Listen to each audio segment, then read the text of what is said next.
Tervist, siis mina olen Fredi Lumi, Viljandi vallavalitsuses täisealiste heaolu peaspetsialist ja Mina Kairiin Nuudi, Saku vallast projektijuht.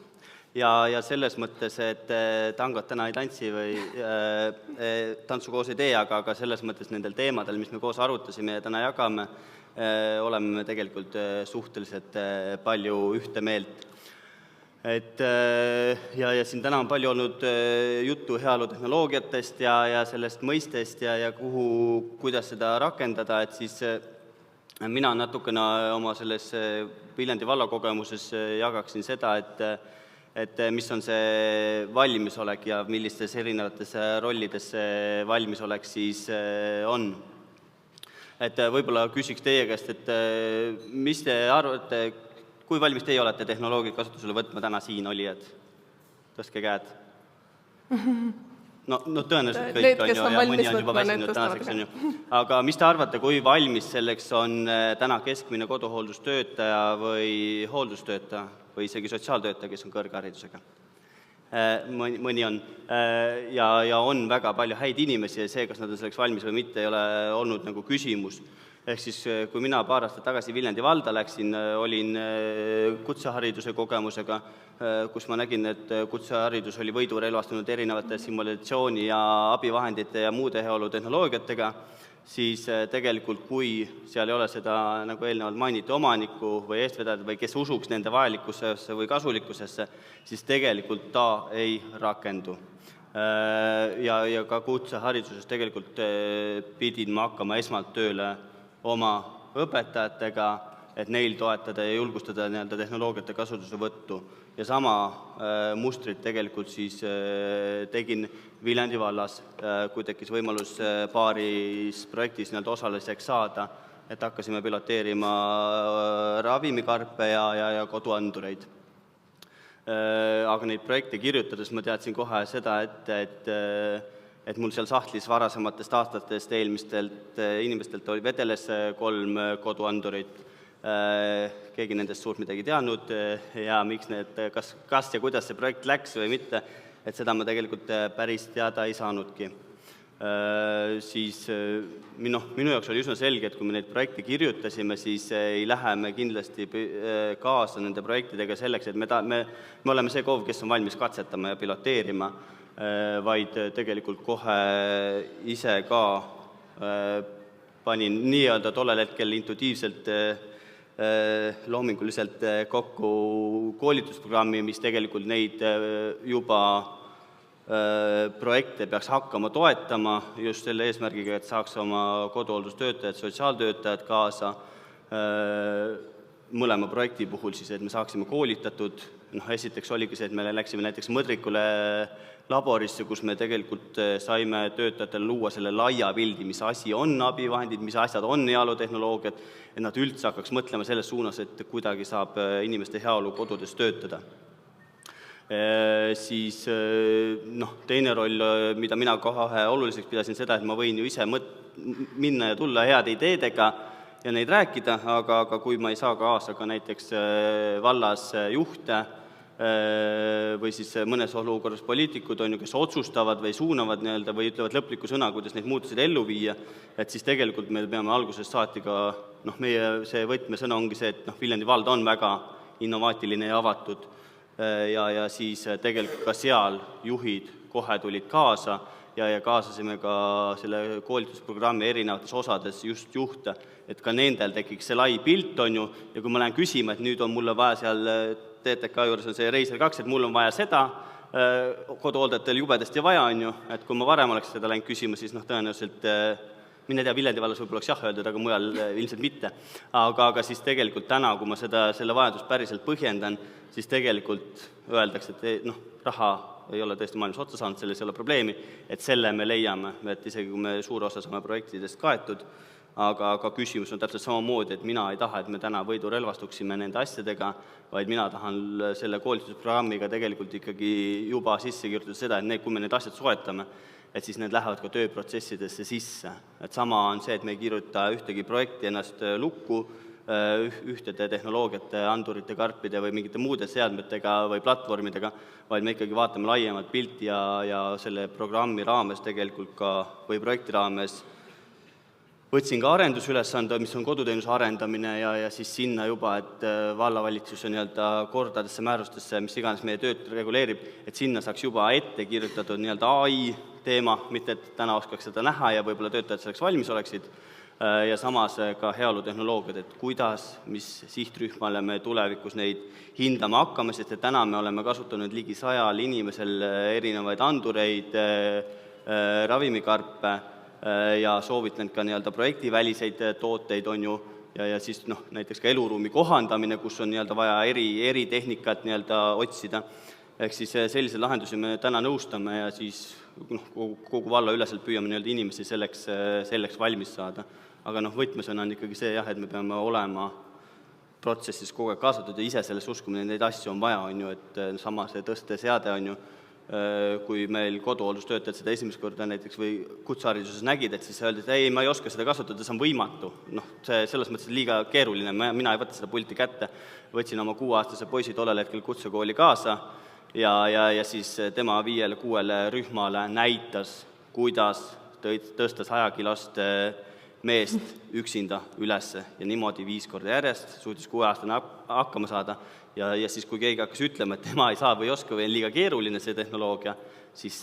alati tõin selle näite, sest et kui 6-aastane laps saab sellega hakkama, siis saavad ka selle, eks me peame nende hirmude maandamise ja selliste müütidega ka jooksvalt tegelema. Ja võib-olla minul see võtmeasi on see, et valla valmisolek ja asutuse valmisolek on ka see, et kogu projektide vältel on ju, me tegelikult algusest saati mõtlesime seda, et kuidas ta juurdub meie tööprotsessidesse ja teiseks on see, et kogu selle projekti vältel on rakendustugi olemas, ehk siis me ei saa ainult see 2-3 korda kokku, vaid me pidevalt tegeleme sellega. Annan siit sõna. Et meie siis Sakus oleme natuke üle aasta ja erinevaid nii-öelda kaughooldustehnoloogiaid kasutanud, mis on siis peamiselt häirenupud ja koduandurid ja jagan siis natuke meie kogemust, et meie kohe ei tahtnud ennast ka siduda ühe teenusepakkujaga ja jätsime siis nagu võimaluse inimestel siis 3 erineva teenusepakkujaga või 3 erineva teenusepakkuja teenust siis saada. Et mõte oligi siis selles, et ikkagi lähtuda selle inimese vajadusest ja elukorraldusest ja samas siis ka vallana saada see tagasiside, et mis on erinevate teenuste nagu need võimalused, piirangud, et projekti siis lõppedes oskaks ise paremini nõustadagi, et millisel juhul, mis teenus või seade võiks kõne alla tulla. Ja samas muidugi see tehnoloogia, nagu Fredi siin ilusti kirjeldas, ei peaks olema asi iseeneses, et kohe oli meie projektis ka juures see, et tegelikult kogu see nõustamine,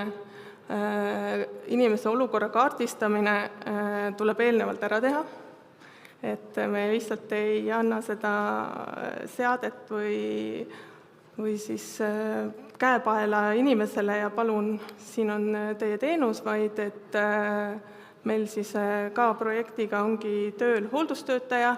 kelle üks tööülesanne oligi endale siis selgeks teha nende erinevate teenuste korraldus, mis nende võimalused on ja tema siis teebki ka inimeste juures seda esmast nõustamist, et tutvustab neid tooteid, samal ajal kaardistab selle inimese elukorralduse, et kui palju ta kodust väljas liigub,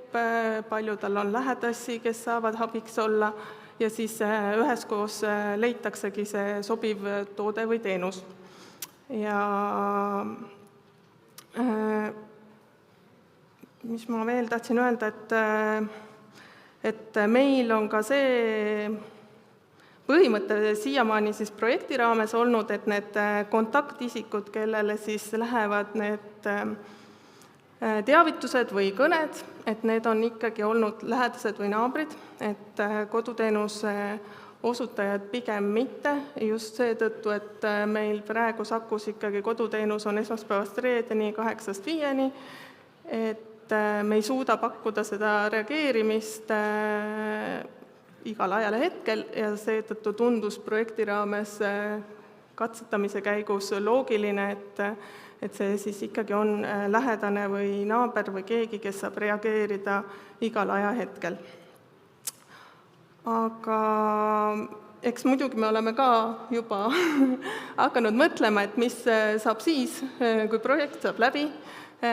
kas see teenus peaks lisanduma siis Saku sotsiaalteenuste nimekirja eraldi teenusena, kas sellised kaughoolduslahendused peaksid olema koduteenuse üks loomulik osa ja sealt muidugi järgmised küsimused, et kui see on püsiv sotsiaalteenus, et kuidas me siis jagame selle vastutuse, et mis roll on omavalitsusel, mis roll jääb lähedasele ja mis roll siis inimesele endale ja võib-olla siis seesama ikkagi see reageerimise küsimus, et kui omavalitsus seda teenust ametlikult osutab, et kas siis sellega peaks ka kaasnema see 24/7 reageerimisvõimekus, mida meil praegu ei ole. Ma võib-olla siin kohe selles mõttes täiendan ka seda mõtet, et täna tegelikult meil päris mitme koha peal tõesti katsetame neid erinevate reageerimisvõimekustega ja asjadega, siis tegelikult kui tulla spetsiifiliselt koduteenuse juurde, et siis tegelikult peab ikkagi tõsiselt läbi mõtlema, et kas on üldse vaja ja kellel üldse vaja on seda reageerimisvõimekust, kas koduteenus on 24/7, et kas ta on sotsiaalkiirabi siis või ta on midagi muud, et meil ka see suure arvu klientidega ja siis loodetavasti ka saame erinevate valdadega tegelikult kokku ja siis, et võiks analüüsida ikkagi seda, et mis see siis kliendi profiil kohaliku omavalitsuse vaatest oleks, et mina näiteks suudaksin tulevikus oma juhtidele ära põhjendada, et näed, selle inimese puhul on meil mõistlik ja säästlikum, kuluefektiivsem, kahjuks peame nii rääkima, aga et kohalik omavalitsus maksaks tema eest selle näiteks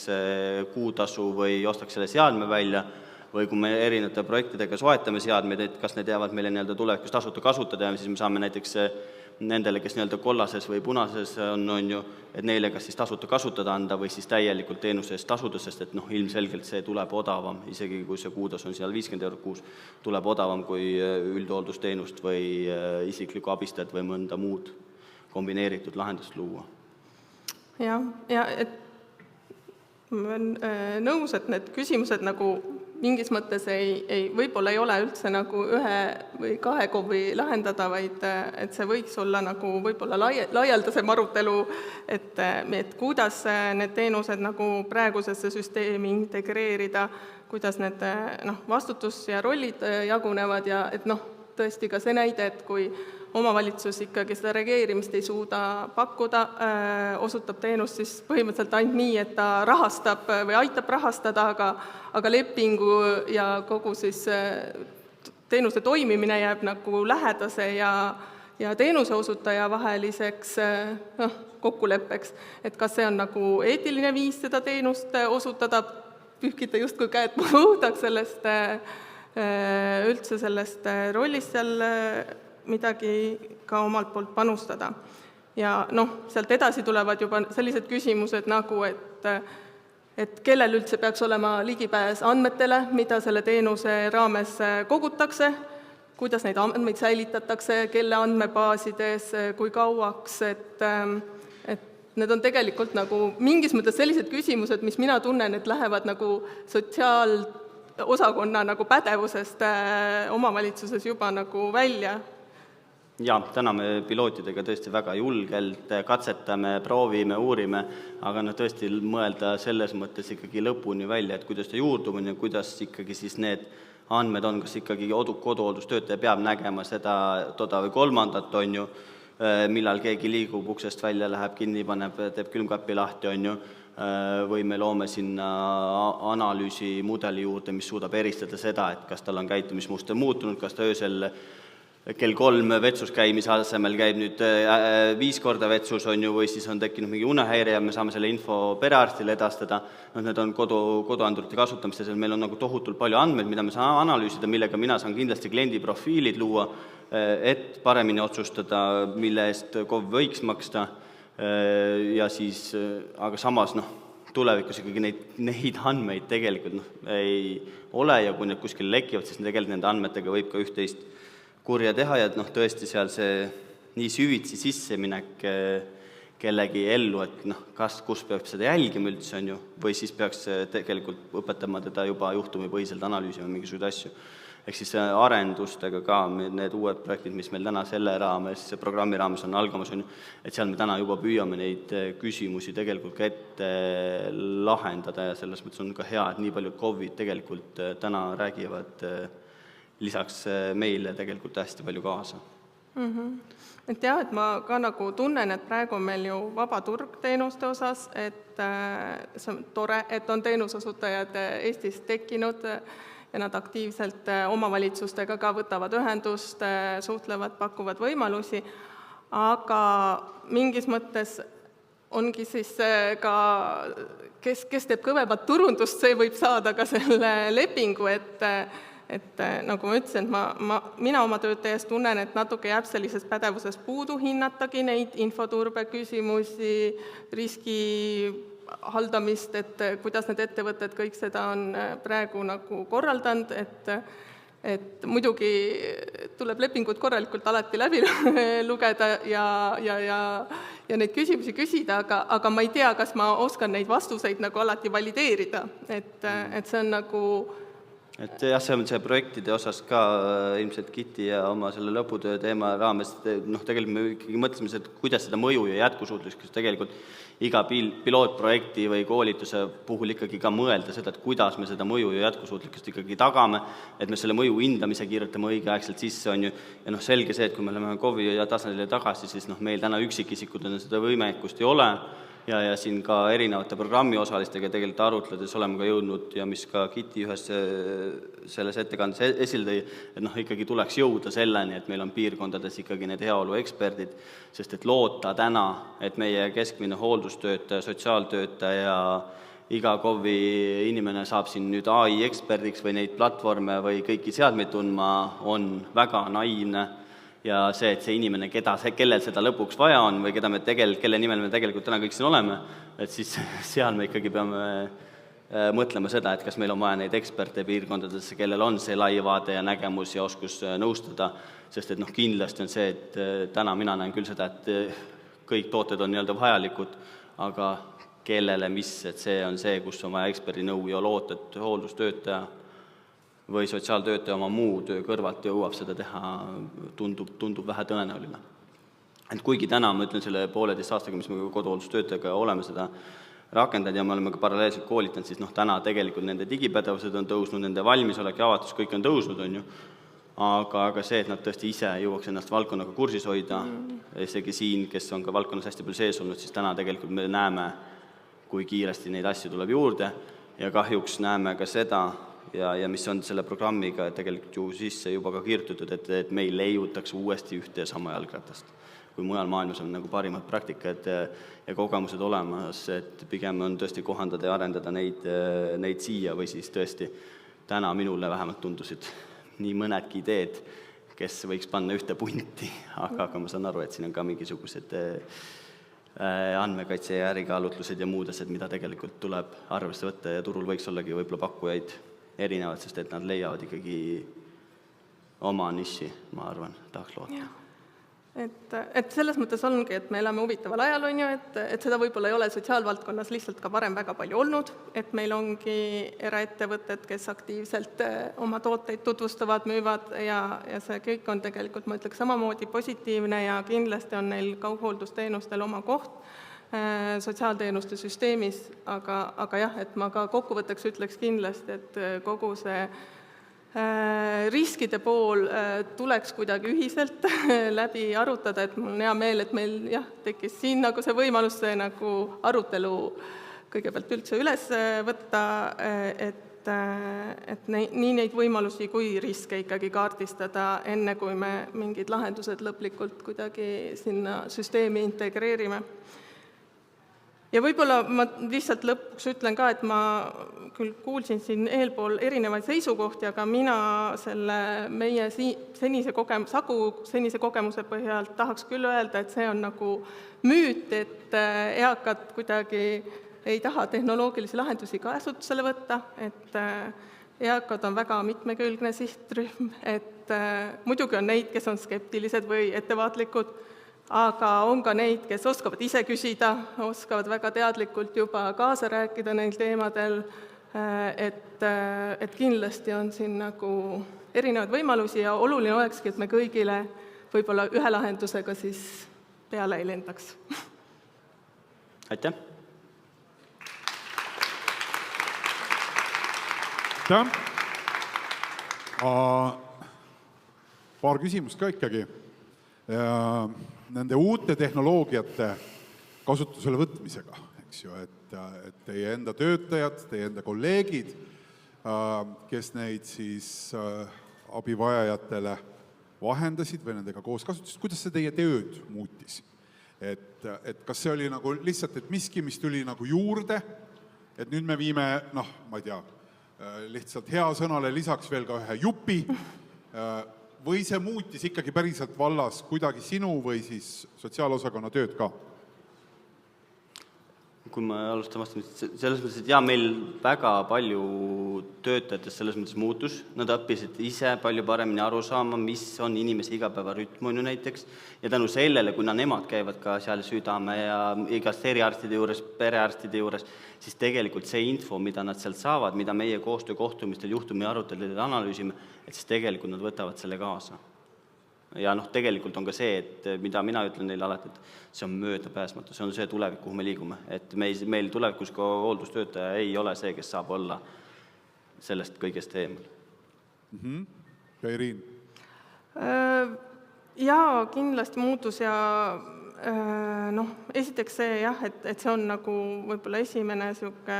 süsteemsem kogemus üldse selliste tehnoloogiatega olnud. Töötajad on nagu ka pigem avatud meelega olnud ja nagu ise näinud ka, et see tegelikult eelkõige ikkagi lükkab natukene edasi seda vajadust ööpäevaringse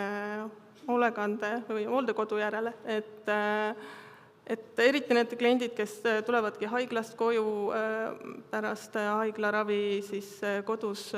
kardavad ise kukkuda, lähedased kardavad kukkuda, et see annab ikkagi selle kindlustunde ja ma arvan, et nii mõnegi kliendi puhul oleks teine variant ikkagi ilma selle tehnoloogilise abivahendita olnud hooldekodu. Vaatan publiku küsimusi ka. Milliseid konkreetseid digilahendusi teie oma KOV-ides siis kasutusele võtsite, kui niimoodi kiiresti nagu lugenda? Mis need rakendused, mis need lahendused olid?